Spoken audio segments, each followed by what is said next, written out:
Nah, apakah ini punya pemerintah atau punyanya keraton, saya nggak ngerti juga. Oh gitu ya Pak?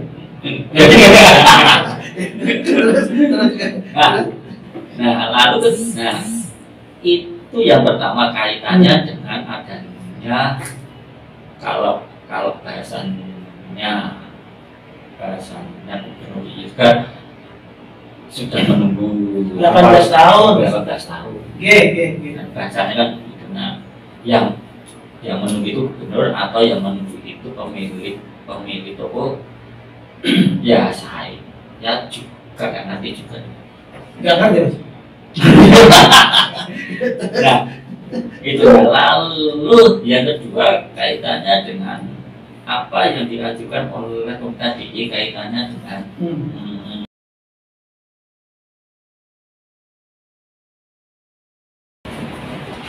Selamat siang di bloggers, kita ketemu lagi di podcastan dengan anggota DPR, jadi pakai rakyat bicara, dan kali ini kita akan berbicara dengan salah seorang anggota DPRD Kota Jogja. Saya sebetulnya nggak usah memperkenalkan diri karena beliau namanya sudah kondang kawan-kawan Mas Foki aja. Mas Foki di komisi apa ya? Saya di komisi B. Komisi B. Ini yang kemarin rame banget ngurusi soal relokasi PKL. Malah bikin pansus ya? Pansus ya? Satu hal. Nanti kita akan sedikit berbicara soal itu. Kemudian yang kedua, di sampingnya Mas Foki ini ada warga Kota Jogja namanya Mas Krisna. Tinggal di mana Mas? Brontokusuman. Karanganyar Brontokusuman. Baik. Ini temanya mengagak lebih banyak fokus kepada Kota Yogyakarta karena konon kabarnya, udah jelas bulan Mei akan terjadi masa jabatannya Pak Wali Kota berakhir dan diganti oleh PRD. Yang pertama saya akan ke Mas Krisna dulu. Sebetulnya apa Mas? Mumpung ada hubungan anggota dewan. Ya, kami sebagai warga itu di masa pandemi ini yang kita sayangkan pelayanan kesehatan yang kami alami dari warga. Kami sempat pemeriksaan di rumah sakit Prosapan. Waktu itu kita merasakan gigi ya. Kita di situ di bagian informasi atau di bagian pelayanan yang pendaftaran itu dikatakan ketika orang yang mau periksa gigi harus bahasanya itu booking dulu 1 bulan sebelum ini. Ini kan menjadi pertanyaan kan. Akhirnya waktu itu kami mengikuti. Nah, dalam pas di waktu itu ada waktu 2 minggu setelah periksa, akhirnya kita diperiksa. Setelah terperiksa sama dokter 2 minggu, kita kesana lagi periksa atau akhirnya harus periksa dokter. Setelah periksa dari dokter ini, nah waktu itu kami itu sama dokter pas bulan Februari ya, ini bisa percaya, saya cek ya, itu dokter mengasih rekomendasi tanggal 3 periksa, tanggal 3 harus periksa kanan sakit gigi. Setelah kami datang ke pelayanan, datang sembuhin dulu, terjawabkan bisanya diperiksa tanggal 15 Maret. Akhirnya kami ya, kami komplain harus begitu. Akhirnya setelah kami komplain temui bagian pengaduan juga tetap tidak bisa. Akhirnya kami menuruti. Alasannya apa? Alasannya yang pertama dokternya hanya 1, banyak antrian dan waktu sempat ini ada usulan dari pasien. Nggak mungkin, nggak logika kalau pasien usul periksa 1 bulan sebelum itu nggak logika. Dan di waktu itu memang kami awal periksa itu bulan November ya. Nah, di bulan Januari katanya baru uji coba. Saya tanya, kalau ini memang benar aturannya dari rumah sakit, saya mohon minta yang tertulis dia. Itu tidak bisa ditunjukkan katanya rahasia dan sebagainya. Nah, gimana ini istilahnya ini kan sudah pelayanan publik atau informasi publik sudah tidak lagi bisa diterima dengan terbuka ya. Gitu. Nah, lucunya lagi setelah kami mengikuti apa saran mereka tanggal 15 Maret kita periksa.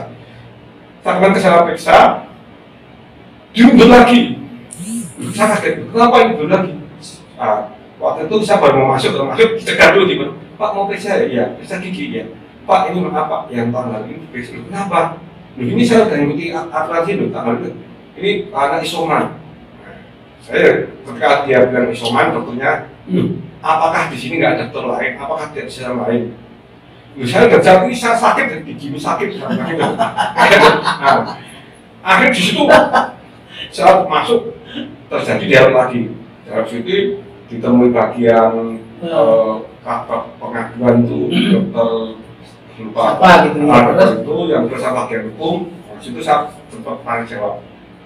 Awak jelaskan, Pak, ini yang jelas saya sudah mengikuti aturan sini mundur dan ketika tentang waktu dalam waktu 15 hari ini saya nggak ada informasi. Nah, tadi mengatakan Pak sampai ada dihubungi, saya bilang dihubungi yang mana? Setelah saya cek, ternyata dihubungi nomor saya yang waktu 2014 itu nomor saya yang lama. Kan waktu saya mendaftar saya dengan nomor. Karena waktu isoman dokternya katanya pernah itu tanggal 11. Artinya tanggal 11 sampai tanggal 15 ini kan bisa pemberitahuan tuh. Saya bilang loh, di situ ada data saya kenapa enggak via surat ketika HP nggak bisa. Nah ini muncul lagi bagian hukum ini jawabnya agak istilahnya pembodohan. Ya Pak, kalau kita surati kalau sampai loh, berarti Anda melakukan data KTP ya? KTP itu yang kita kan pemerintah ya Pak. Nah itu. Nah terus kami angkat, nah terus ini gimana solusinya saat ini? Karena sakit itu ya? Sakit, saya mau ditunda, saya waktu sempat saya mau ditunda, tapi saya tidak mau lebih dari 3 hari atau sebulan sakit. Nah, karena apa? Itu sempat kasih informasi, Pak ini bisa lagi tanggal 4 April. Artinya mundur lagi 2 minggu. Nah, di sini kami menyayangkan akhirnya kan setelah terjadi perdebatan paling dipar ada juntungnya atau kesemah dan kenapa saya memutuskan waktu itu yaudah saya akan ke Pemkot aja konsultasi dengan dinas kesehatan orang itu kan.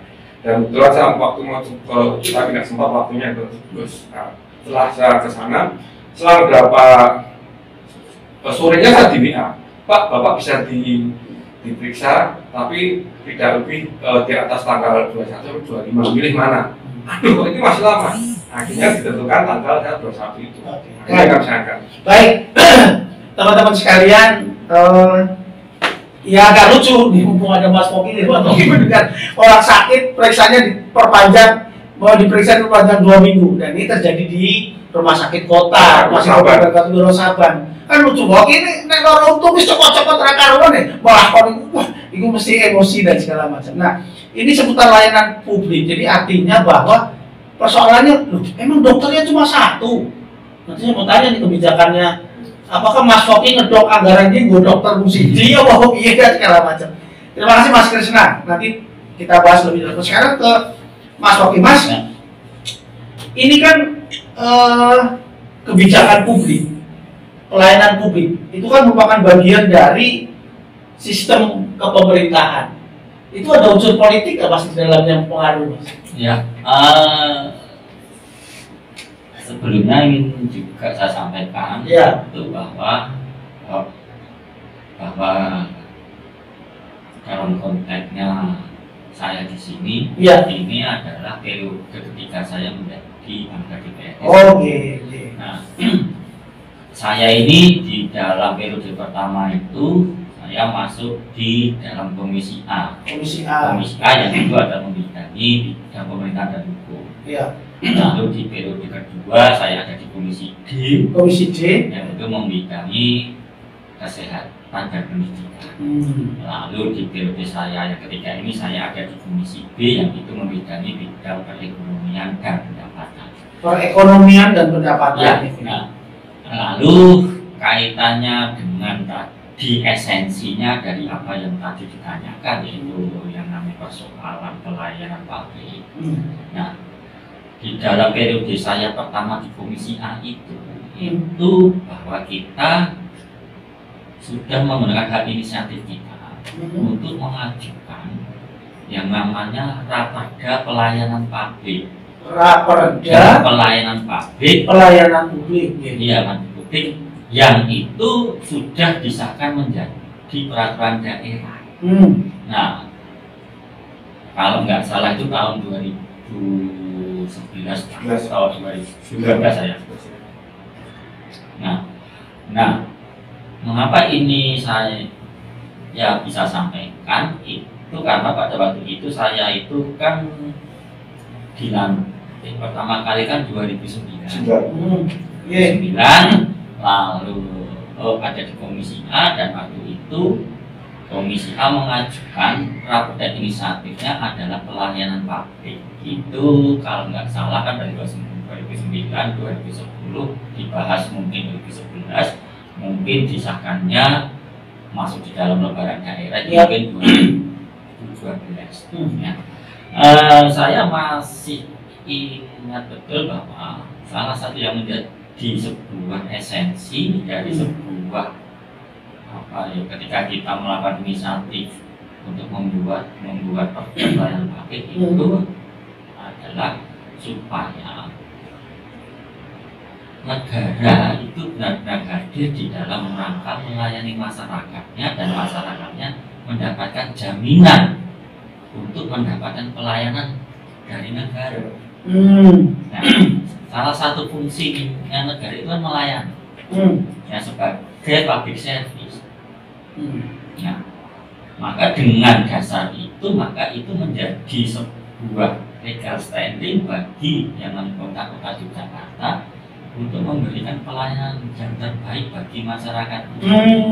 Jadi sudah ada dasar hukumnya. Iya, dasar hukumnya itu.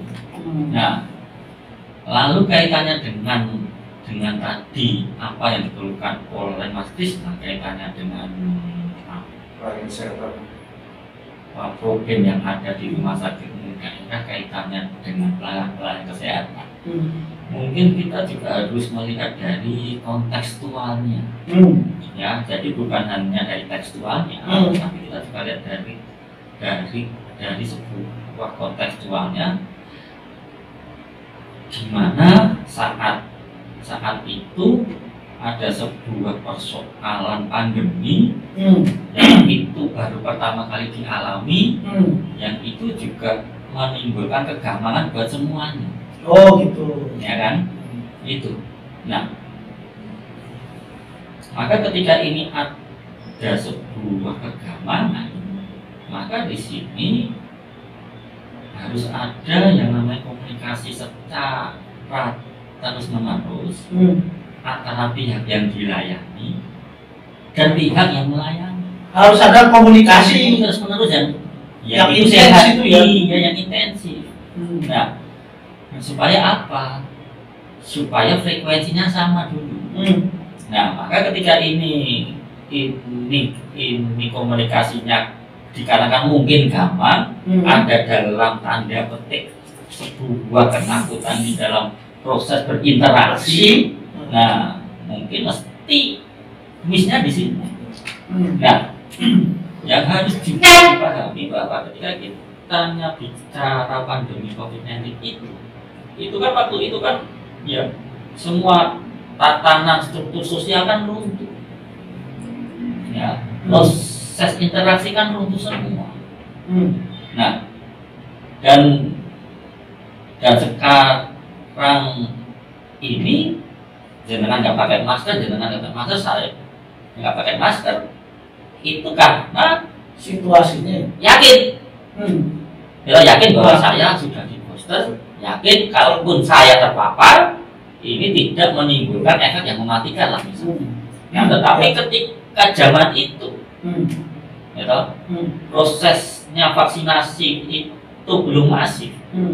Nah, siapapun itu pasti gampang, dan Pak Bupati juga banyak nakes-nakes kita yang itu sudah mengorbankan jiwa raganya untuk melayani. Nah, maka di sini memang kata kuncinya ya apa ya, kita harus bisa saling memahami. Nah, mungkin waktu itu Mas Kris sakit gigi, Orang banget sama cenut ya. Cenut setelah sampai 2001, 2002 kan gitu. Nah, lalu apa? Nakesnya juga namun COVID aku nah, hal-hal ini yang harus apa ya, harus perlu dikomunikasikan sebenarnya. Gitu. Nah, mengingat itu tadi bahwa konteksnya ada situasinya ada pandemi. Kalau situasi normal-normal saja itu ya saya pasti marah, gitu. kan gitu. Baik, terima kasih Mas Foki, teman-teman sekalian. Wise, kata-katanya ini maksud saya dari bawahnya adalah wise, bijaksana sekali. Baik, Mas Foki, kota itu kan memiliki banyak persoalan ekonomi. Ini yang baru saja, yang baru lalu saja. Ini adalah kan saya dengar Mas Foki menjadi salah seorang anggota pansus, ya. Malah ketua mungkin, ketua pansus relokasi PKN. Kita mau mengulik sedikit, bukan untuk membongkar yang sudah berjalan, tapi sebetulnya ada sih the other side. Membongkar juga boleh. Oh boleh. Makanya sampai Mas, itu relokasi itu itu ada dana yang dikeluarkan nggak Mas untuk program relokasi itu? Iya, mungkin sebelum masuk ke situ, ya, bahwa proses relokasi itu kan sebenarnya kan sudah diwacanakan lama. Oke. Ya, sampai di II itu kan juga pernah dalam tanda petik itu mengkontrak kalangan kampus UGM untuk mengkaji. Ya. Tetapi hasilnya dari kajian itu tidak relokasi. Oh, iya. Hasil dari kajian UGM. Hasil kajian dari Gajah Mada itu tidak relokasi. Oh, tetapi menata. Ya, sampai gambarnya pun, bentuk-bentuknya, lapaknya seperti apa, itu semuanya sudah ada di dalam dokumennya yang namanya Komite DI. Ya, dan itu yang harus digarisbawahi kalau kita mau jujur di dalam kita mensikapi persoalan Malioboro. Nah, itu kan menjadi sebuah persoalan ketika hasil kajiannya Gajah Mada itu tidak sesuai dengan kebijakan yang diambil oleh Komite DI. Kebijakan atau kemauan? Kalau enggak gini, kalau kemauan kan perilaku pribadi, ya kan? Iya. Kan begitu kan? Kalau kebijakannya di SK kan, dan relokasi itu ada SK-nya loh. Oh, jadi relokasi SK. Ada SK panitia relokasi. Relokasi berarti relokasi ya? Iya, itu tadi. Yang artinya itu kebijakan, walaupun mungkin perilaku ini dilembagakan dalam sebuah kebijakan, ya. Nah, dasarnya apa ya? Kok nggak mau pakai? Nah, hasil kajian dari UGM berarti nggak terpakai dong, Mas? Ya, kalau kita bicaranya hitam putih, ya itu tidak terpakai. Nah, hanya kan di sini kan ada sebuah persoalan yang itu selalu didengungkan kaitannya dengan satu, protes dari pemilik toko. Ya. Kaitannya dengan behavioral kan ya, gitu. Nah, kalau saya nggak salah baca juga, kajian UGM itu juga sudah mengakomodasi kepentingan pemilik toko. Jadi PKL itu tidak berada di lahannya pemilik toko, Mas.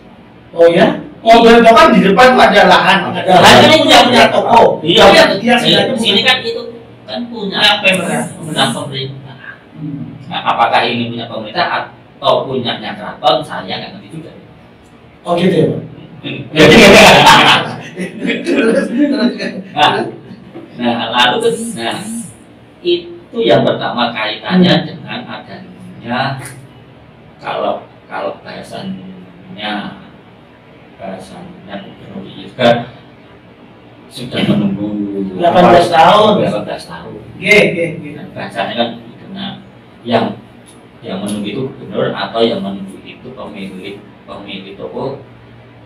Ya saya juga nggak ngerti juga. Nggak ngerti, Mas. Nah, itu lalu yang kedua kaitannya dengan apa yang diajukan oleh Komite DI kaitannya dengan apa namanya sumbu filosofi yang itu diajukan.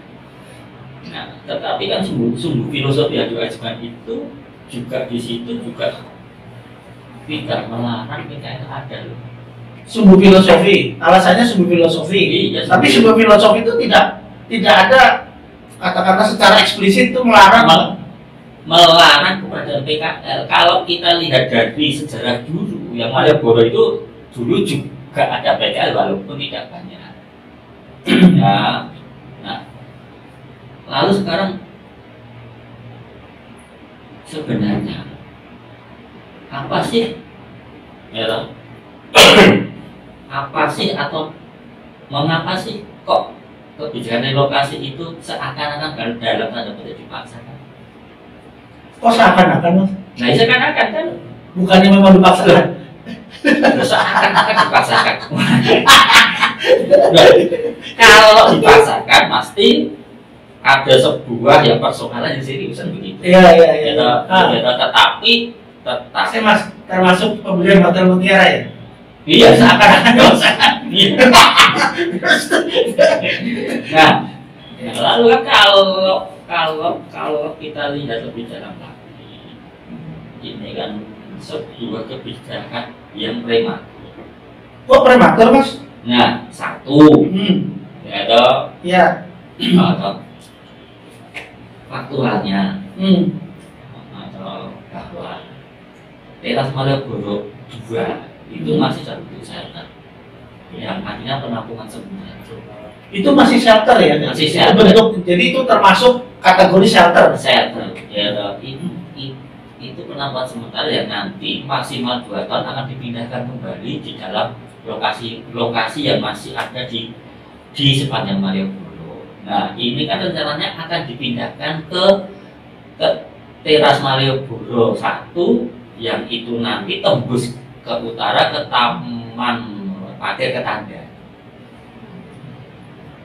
Iya. Itu. Nah, yang saya yakin nanti ke depannya itu juga akan menimbulkan problem yang baru lagi. Ketika dari shelter ini dipindahkan ke yang namanya teras Malioboro 1. Oh, bukan ke Hotel Mutiara, Mas. Kayak waktu itu kan rencananya kan Hotel Mutiara. Nah, maka kan pertanyaan lanjutannya, mengapa kok tidak dipindahkan ke Hotel Mutiara saja? Kan konon kabarnya memang itu untuk. Nah, konon katanya di sana untuk kalangan menengah ke atas, oke. Maksudnya? Nah, itu UMK yang menengah ke atas. UMK naik kelas loh ya? Naik kelas dari bangga gitu. Gitu. Nah, itu kan yang menjadi problem di situ. Nah, tetapi ketika kita itu terjun ke lapangan ternyata banyak hal-hal teknis yang itu menurut saya sangat-sangat sangat-sangat tidak sesuai dengan rohnya pemerintah sebagai pelayan masyarakat. Jadi apa yang dilakukan itu tidak sesuai dengan rohnya pemerintah untuk melayani masyarakat. Nah, soalnya di tingkatan bawah itu terbukti ada beberapa ratus lapak yang itu dikuasai oleh seseorang atau sekelompok orang untuk dijual, sewa. Bahasa saya ya bukan dijual, tapi dikasihkan. Nah, yang di mana, Mas? Yang di mana?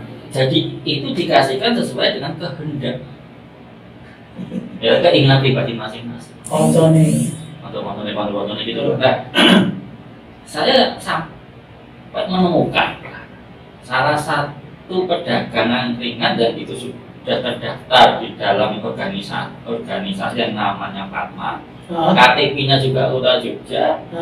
Ya toh. KTP-nya itu surat majan sih, Mas. Nggak dapat lapak. Loh, sebabnya memang kapasitasnya sudah penuh atau karena tidak diakomodir oleh ketuanya Pak Gibran. Nah, jadi sistemnya itu adalah bahwa yang namanya pemerintah ini ikut datanya itu data dari ketua Pak Gibran. Nah, yang katanya itu melakukan proses verifikasi faktual di lapangan, tetapi ketika ada yang tercecer, ya toh, pertanyaannya mengapa tidak diakomodir. Dan ini ketika saya ini selalu saya sampaikan terus juga sampai hari ini pun juga belum ada tindak lanjutnya. Satu, ya, lalu yang kedua, ketika bicaranya adalah teras Malioboro 2, ketika itu juga situasinya kalau hujan seperti itu. Iya, kemarin bocor segala macam itu. Dan ini bahwa teras Malioboro 1 dan 2 ini semuanya biayanya adalah juga melalui dana IS. Oh, dana IS. Semuanya dana IS ternyata. Berapa mas? Temuan pansus itu? Kalau yang teras Malioboro 2, kalau saya nggak salah ini, teras Malioboro 2 itu sekitar 18 miliar apa? 18 M? Di teras 2? 8 M atau? Oh 8 M? Oh, yang teras Malioboro 2 ya? Yang teras 1? Kalau yang teras 1 itu karena di sana kan kewenangannya ada di DIY. Nah, bukan di kota ya? Jadi itu untuk teras Malioboro 1 itu kewenangan ada di Dinas UKM dan Koperasi Pemerintah DIY, dilakukan oleh UPT Pengelolaan Bisnis DIY. Oh, jadi pengelolaan teras 1 itu DIY lewat koperasi ya, Dinas Koperasi. Dan UKM. Dinas Koperasi dan UKM. Ya. Kalau yang teras 2? Lalu yang teras 2 itu ada di Dinas Kebudayaan atau Dinas Kundo Kabudayaan. Atau Nah, lalu apa? Yang nolak siapa? UPT Pengelolaan Cagar Budaya. Nah, yang persoalan jual beli, iya kan? Iya kan? Yang itu dalam bahasa Jawa adalah proses dodolan untuk mencari hidup. Itu yang nolak kok Dinas Kundo Kabudayaan. Itu juga provinsi? Kota, Dinas Kebudayaan kota. Oh, gitu. Itu loh, dikelola UPT. UPT apa? UPT Pengelolaan Cagar Budaya. Kan gitu. Sebentar, UPT Cagar Budaya ya, pengelolaan cagar budaya. Iya, kan lucu. Saya berusaha mencari koneksinya ini mas. Koneksinya dibuat-buat. Buat-buatnya apa?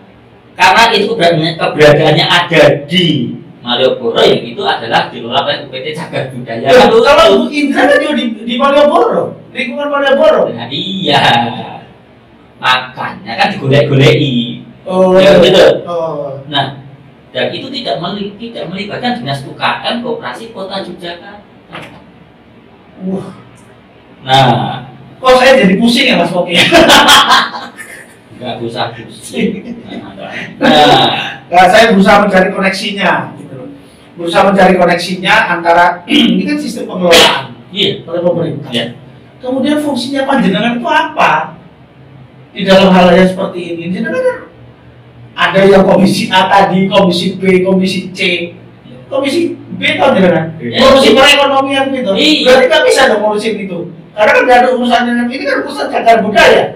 Makanya kita bentuk pansus. Nah, terus pansus? Nah, lalu ini yang namanya pansus masih dalam proses untuk melakukan proses-proses sesuai dengan fungsinya, ya itu pengawasan. Nah, nanti siang pun saya ini juga diajak ketemuan sama kawan-kawan teras Malioboro 2.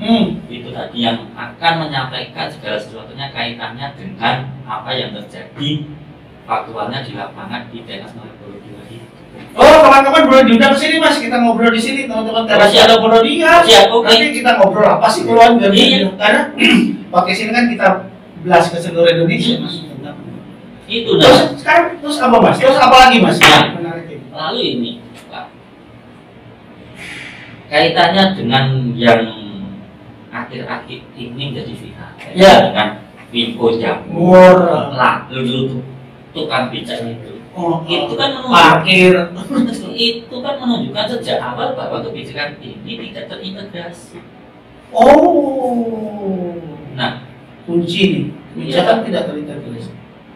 Oke. Terus kan enggak. Yang namanya persoalan tukang becak, yang namanya persoalan makan basi ini sebenarnya persoalan lama.